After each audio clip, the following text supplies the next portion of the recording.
Why is Amazon upset with Perplexity in their comment browser? So Amazon says it has, quote, repeatedly requested for Perplexity AI to stop letting its AI browser comment purchase products on Amazon's site on behalf of users. Amazon argues that third-party agents making purchases should respect its terms of service and that it, quote, provides a significantly degraded shopping and customer service experience. Perplexity counters that Amazon is, quote, bullying, and easier shopping should benefit Amazon via more transactions, but Amazon prefers controlling, of course, the search experience, the ads that are in the cross-sell opportunities. They don't like the bot surfing. And I just thought this one was really interesting because as we see more agentic AI, this fight between what the agentic AI is doing on behalf of the user and the sites it is navigating to do those things may not love having an agentic AI do these things on their behalf. So battleground number one, not surprisingly, maybe e-commerce and Amazon.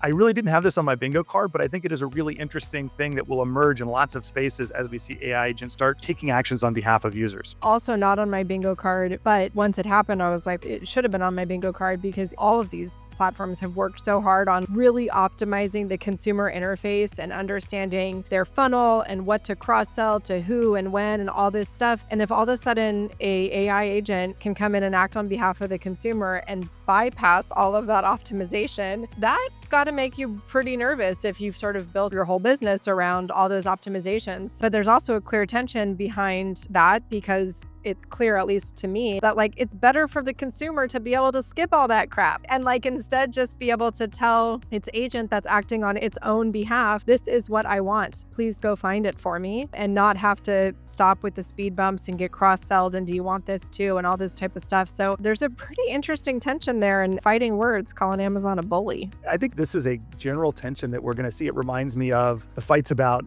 advertisers and kind of Google's AI overview and is it stealing links from Google advertisers who used to get more clicks because this, it tends to come above the sponsored results. And it's not the same thing, obviously, but this idea that AIs are giving users what they want in a way that disrupts the economic model that has enabled the current generation technology leaders to build a business, whether that's e-commerce for Amazon or advertising in Google's case, I think is a very real tension. And of course, these AI players there aren't ads in ChatGPT or Perplexity comment yet. They're not advertising to you which thing to buy to make money. And so they can do things where Amazon to do them or Google to do them would lose a lot of money because they have to give up that revenue. I think it's a really good question. Are we ending up at a place that's better for people and not as good for the economic models of businesses? And if so, it could be a quality of life upgrade. I do think it'll be a huge tension because there's $1 billion is a rounding error in these discussions. So there's a lot of money at stake, but it does feel like an opportunity to make the internet a place that's a little more sane for all of us. And who can't be here for that?